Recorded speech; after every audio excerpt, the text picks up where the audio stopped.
Hey there, this is Jexy with the Systems Alliance, and today I want to talk to you guys about Battlefield 5. So, Battlefield 5 is an EA property, of course. It's coming out, and we're going to see more of it at E3 2018 coming up. But I just want to go back to something that occurred in April. So back in April, EA exec Patrick Soderlund spoke to The Verge about the whole controversy surrounding loot boxes and pay-to-win schemes and microtransactions in Star Wars Battlefront 2. And he said, "We have taken significant steps as a company to review and understand the mechanics around monetization, loot boxes, and other things in our games before they go to market. For games that come next, for Battlefield or for Anthem, players have made it clear and we can't afford to make similar mistakes, and we won't." The article by Paul Tassi goes on to say, "A while back there was some speculation that if loot shooter Anthem did have loot boxes, that EA would make them cosmetic after the Battlefront 2 dust-up.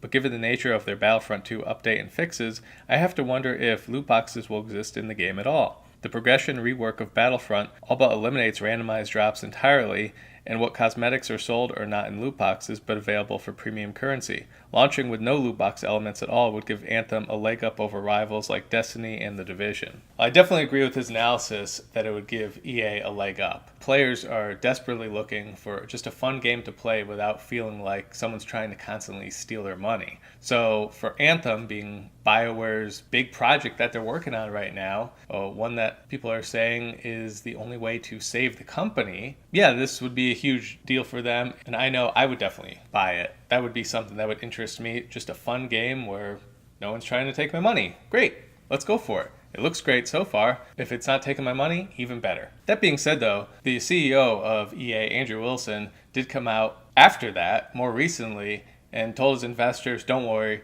we're still going to try and do loot boxes and everything like that. So obviously that kind of took them back. They said the wrong thing. Everyone was angry again. Now, granted, he's also talking to his investors. And as anyone knows, when you're talking to your investors, you're trying to make things look as good to them as possible. So for instance, not that I want to give EA the benefit of the doubt ever, but they could also just be saying, hey, we're keeping it in FIFA, which creates $800 million or more for them just based on their loot boxes. But news just came out and was then spoken by EA executives working on Battlefield 5. And I want to share that with you here. Please tell me that I can customize my look to be properly badass in the Battlefield. Well, yeah, of course. I mean, if it's worth doing looking good. Right. So I think, part of the tactical gameplay that comes with Battlefield, I mean, what we want to do is give you the ability to create your own personal identity. So, no more anonymous soldiers. This is your soldiers in their boots going into battle. Their own weapons, customized the way that you want to do it. The gear that you want them to wear. This is going to feel like it's your own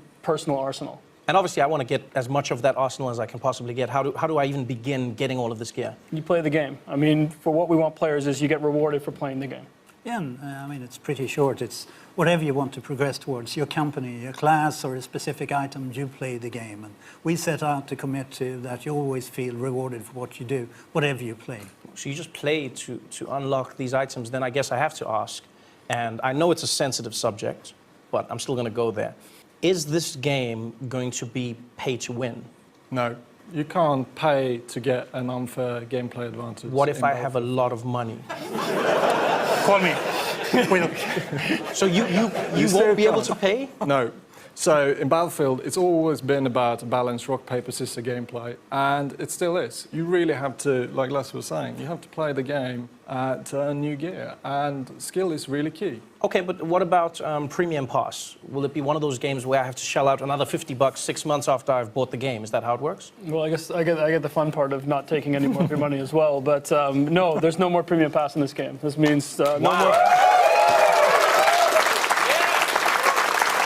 Wow. Thank you. It's the least I can do. I mean, this means no more paying for maps, no more paying for modes. This is something the community has asked for. This is something the team really believes in. So what we want is a game where people stay together, they play the games together, and they get to go on this journey through World War II together. So I just want to share a little bit about what we can expect with Battlefield 5. DICE said during a live stream that they're going back to World War II, and Battlefield 5 will tell real stories about men and women who changed history over the course of the Second World War. Battlefield 5 is coming out on October 19th, but the main thing that I think all of you are interested in is this. there won't be any sort of premium pass or season pass for Battlefield 5. You won't have to pay for maps or modes, nor will you be able to buy anything that affects gameplay. As we reported earlier this year, DICE is being cautious after the outrage over last year's Star Wars Battlefront 2. Shortly after the reveal, EA confirmed to Kotaku that the game will not have any form of randomized loot boxes. Previously, a report had suggested that the next Battlefield would have cosmetic-only loot boxes, but at that time, sources told Kotaku that the report was premature and that decisions had not yet been made. I can confirm that there are no loot boxes, an EA rep said in an email. Afterwards, EA then confirmed to IGN the game will not feature loot boxes, and that the items available for purchase in-game are cosmetic only. What you can purchase are vanity items directly through grind and premium currency, a representative for EA told IGN.